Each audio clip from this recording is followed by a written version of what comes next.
We took the freedom of speech away because that's been through the courts, and the court said you have freedom of speech. But what has happened is when they burn a flag, it agitates and irritates crowds. They've never seen anything like it on both sides, and you end up with riots. So we're going on that basis. We're looking at it from not from the freedom of speech, which I always felt strongly about, but never passed the courts. Only days ago, Nick Sortor was assaulted in Portland by a flag-burning mob, and we've made it 1 year penalty for inciting riots. We took the freedom of speech away because that's been through the courts, and the court said you have freedom of speech. But what has happened is when they burn a flag, it agitates and irritates crowds. They've never seen anything like it on both sides, and you end up with riots. So we're going on that basis. We're looking at it from not from the freedom of speech, which I always felt strongly about, but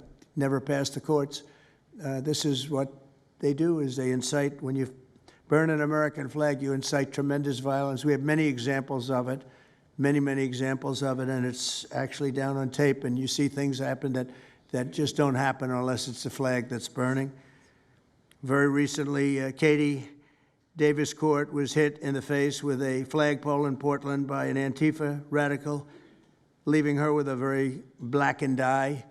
So, Katie, thank you very much. And I'd like to also say that I watched Nick. Where's Nick? Is Nick here? Right here. Nick? Hi, Nick. That was a rough time you went through. I hope you got my little note. I wrote you a note.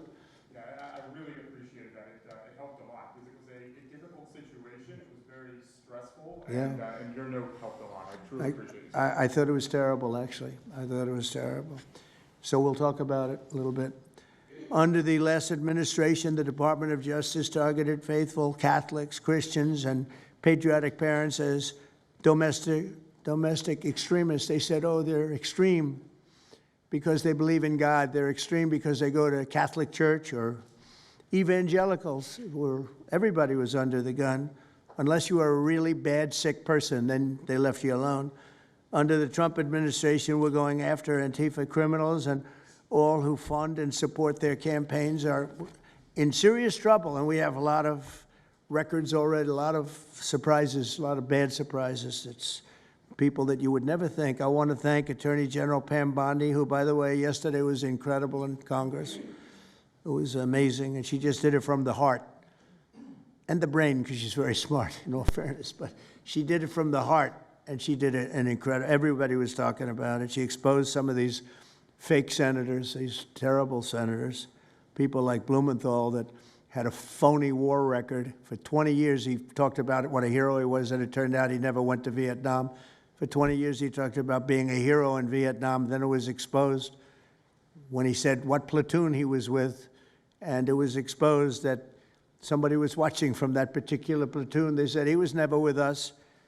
And then he went out and he cried, and he was ready to drop out of the election.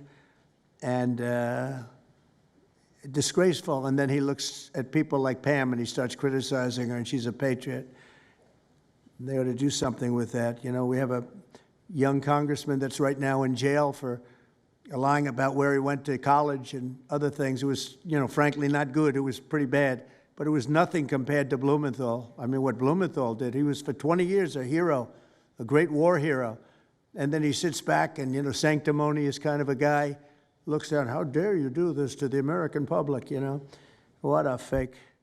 But I thought Pam was incredible yesterday, as well as Secretary Kristi Noem, who's really out there courageously, and I appreciate it, Kristi, amazing what you're doing. FBI Director Kash Patel, who's really coming up with some great information, Kash. It's great. Keep it coming, because there's plenty of it.